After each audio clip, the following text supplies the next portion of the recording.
Welcome to Tossing Grenades at Windmills.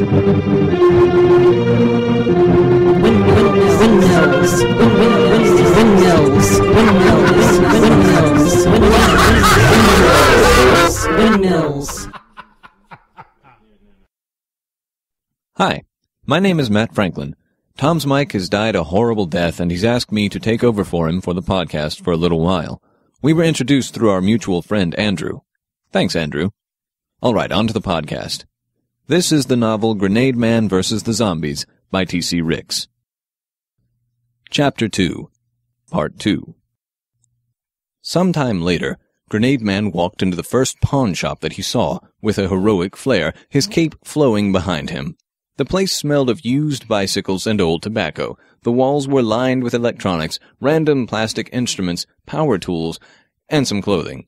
It was truly a very useful place if one desired to make an impromptu device for defeating a supervillain. At the moment, however, it would serve as a useful currency exchange. He walked up to the counter and said, "Excuse me, citizen, might I interest you in an exchange?" The guy at the counter had a scruffy beard and Medusa hair. Of course, it wasn't actually Medusa hair. Grenademan had blown a Medusa up, and this guy wasn't a Medusa. Metaphorically, however, he was a Medusa, except for the snake part. He blinked for a few seconds and seemed to slink toward the back. At least he did until Grenademan put the diamonds on the table. While his eyes did not, per se, light up like dollar signs in an old Warner Brothers cartoon, per se, metaphorically speaking, they might as well have. Yeah, sure," he said. "How much you want?" "I require roughly $10,000. I have a plane to catch." "You do realize they're not going to let you on the plane with hand grenades?" "What am I saying? Yeah, okay, hold on."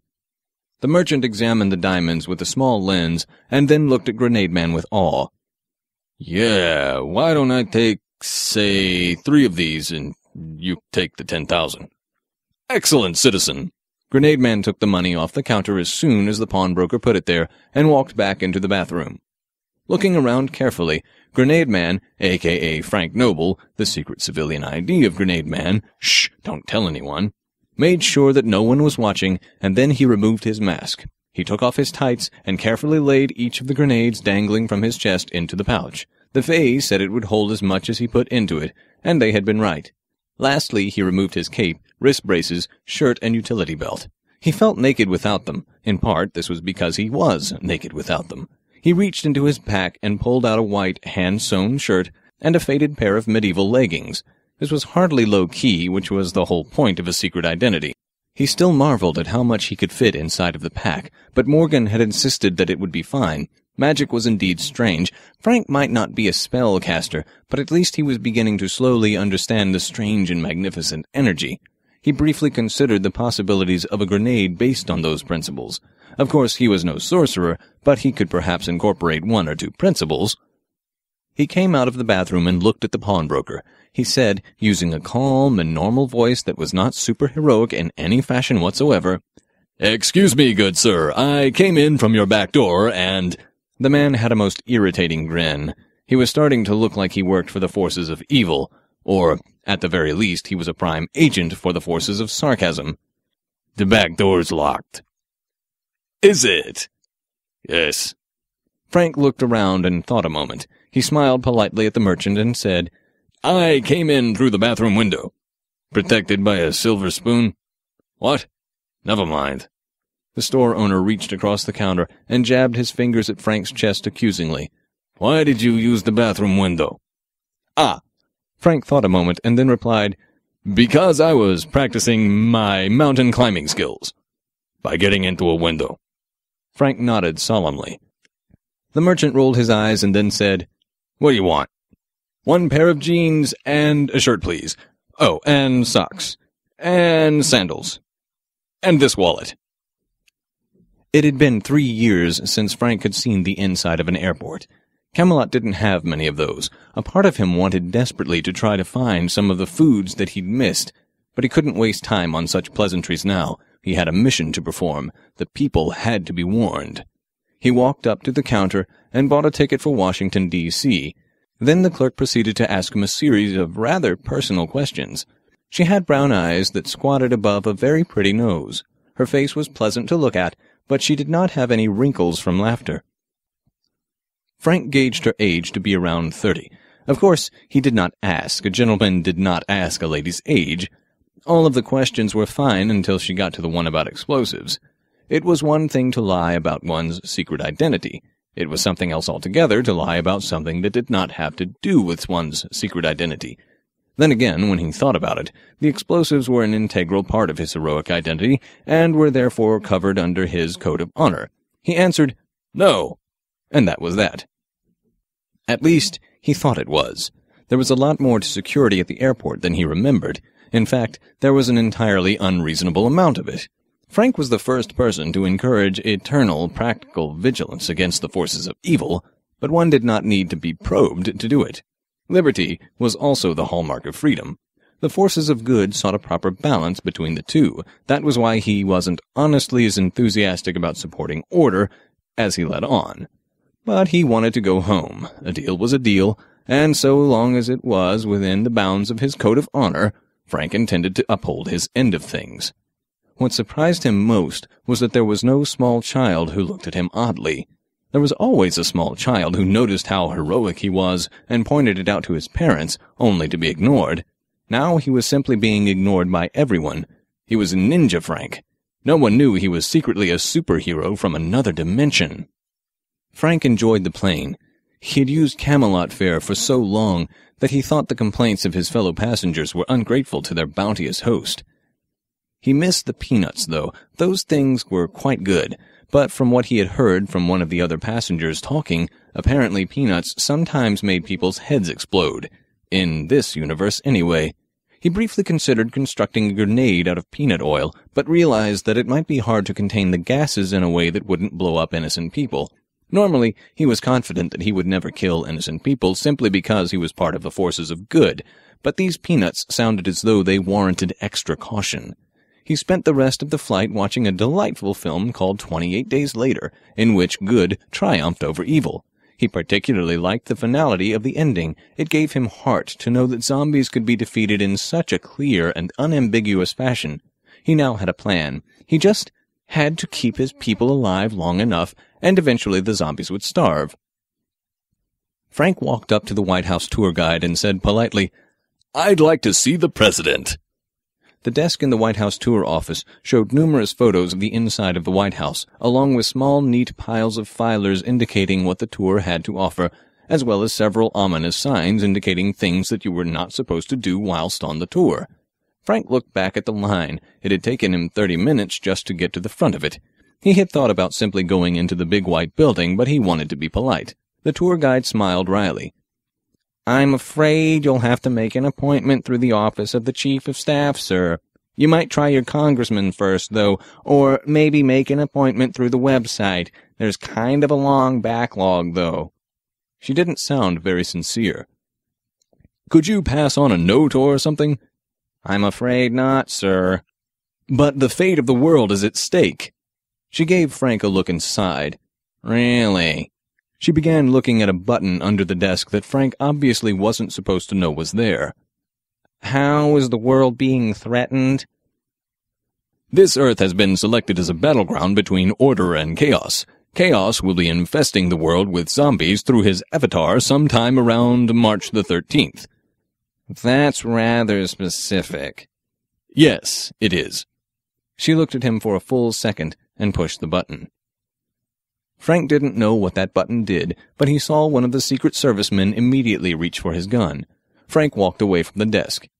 "Excuse me, sir, but if you would please stay here for a moment, we have a few questions to ask you." The tour guide did not look comfortable saying that at all. Frank ignored the hapless citizen. It wasn't her fault she was a liar. He ran around a corner and into a nearby bathroom with the Secret Service agent not very far behind. Frank had been going about this all wrong. He reached into his pack and pulled out a goo grenade and detonated it against the bathroom door. The door was instantly covered in a thick red foam, wedging it shut. Frank could hear the Secret Service agent ramming against the door from the other side, trying to force it open. That would take him some time. Time enough for Frank to change. This was a job for Grenademan. Frank quickly changed into his superhero suit. It still took almost 2 minutes despite all of his practice. He wished he was some kind of mutant who could switch his clothes around like magic. Most of the time, when people were in peril, they were already done being imperiled by the time he successfully changed into his costume. That wasn't the way it was supposed to work. But he wasn't worried. He was a stalwart defender of the forces of good. He would eventually figure something out. Once changed, Grenademan sprayed solvent over the hardened foam of the door, which caused the 3 Secret Servicemen who were trying to get inside to overcompensate as they smashed the door in. They knocked the door completely off its hinges and fell to the floor. With a quick leap, Grenademan bounded over them and sprinted down the hall. He heard the click of firearms and several curses behind him as he ran. That only made sense. He was invulnerable, after all. As he ran down the hall for the exit, a security guard drew her weapon and pointed it at him. She carefully aimed and pulled the trigger. Nothing happened. She looked down at her gun in confusion, pointed, aimed, and pulled the trigger again. Nothing continued to happen, but by this time Grenademan had successfully run past her. With a leap, his boots successfully sent him into the street. He crossed the road between the office building and the White House in 2 short jumps. There was no traffic on the road, but there were a lot of pedestrians who stopped and pointed. He bounded up and over the fence. He could count at least 10 more Secret Service agents, all pointing their guns and looking with consternation at them as they refused to function properly. It was good to be indestructible. Then one of them pulled out a taser. It shot out 2 wires at Grenademan while he was in mid-leap. They pierced his suit at calf and mid-thigh. This hurt, but certainly wasn't enough to slow him down, and the tiny trailing wires would not be enough to slow down even the weakest of supervillains. But then a large amount of electricity shot through the wires, causing his leg to spasm, and he collapsed. It must have been a taser formed in the bowels of hell by the forces of evil. He tried to get up until he realized that it wasn't just his leg that was spasming. As an academic, he found the disruption of his nervous system fascinating. As a superhero, he found it an inconvenience in his efforts to warn the president. As a human being, he found it exceptionally painful. But he would not give up. He had a job to do. Summoning willpower from vast reserves within himself, he stood up and leapt again, though without quite as much coordination. He estimated the number of agents at around 17 by this time. They had given up using guns on him, though most of the tasers kept missing. One even tried throwing a rock. In 4 clumsy bounds and awkward landings, he was across the White House lawn. Several rose bushes would never be the same. Taking out his grappling gun, Grenademan aimed at the roof. The air cartridge fired the projectile with an explosive hiss, while the cable whipped out and then straightened as the grapple found its proper footing. He was about to pull the handle and activate the motor when one of the Secret Servicemen tackled him. Calmly reaching into his bandolier, Grenademan activated a slick grenade at point-blank range, covering himself with frictionless green goo. The Secret Service agent immediately slid off him. Unfortunately, the same substance that had forced the agent to let go caused the handle of the grapple gun to slip out of its hands. Grenademan reached for the solvent, but couldn't grasp it. Perhaps this was not the wisest of plans. He made a leap toward one of the windows, but slipped on the goo. By now, 3 other agents had fallen down inside the puddle. Getting an idea, Grenademan pushed himself off one of the agents with a kick of his legs, angling himself toward the door. 4 more agents tried to grab Grenademan and failed. This time, they had brought out more tasers. Grenademan pulled up his cape to deflect the darts, which bounced harmlessly off it. Eventually, Grenademan was surrounded by some 30 agents, who stood at least 4 feet away from him. For 10 minutes, there was a standoff, while the agents tried to figure out what to do. Occasionally, there was a click of a gun that didn't fire, or a taser Grenademan just deflected with his cape. Just as they were about to jump him again, enough of the slime had worn off him. He was able to toss down a flash grenade and run. They instinctively shielded their eyes as Grenademan bounded up the stairs 5 at a time. He then leapt into the Oval Office by crashing through the window. There was no one there. Grenademan opened a drawer and checked the president's calendar. Apparently, the president was opening a shopping mall in Wasilla, Alaska today. He sighed. A superhero's work was never done. He was tempted to go to Alaska, but at this rate he'd never catch up to the president. He took out some of the official stationery and wrote a note with an official presidential pen. Dear Mr. President, there will be a zombie apocalypse sometime around March the 13th. I recommend evacuating the cities and building a series of shelters. Good luck and Godspeed. Tally-ho. Sincerely, your friend in justice and order, Grenademan. He placed the note squarely in the middle of the president's desk, satisfied that the president would get it. He placed the note squarely in the middle of the president's desk. Satisfied that the president would get it, Grenademan leapt out of the window and hurtled down to the ground. He heard several more clicks of firearms not working from the window he'd just leapt from, as well as the 2 helicopters with machine guns facing him. A hero's work was never done. He ran towards the edge of the lawn and the nearest metro station. This has been the Tossing Grenades at Windmills podcast. I'm Thomas Ricks. Music by Melanie Ricks. Voices by Skip Huffman and Josie Bergen-Lawson. Copyright 2012, Red Anvil Amalgamated. To fight the forces of evil!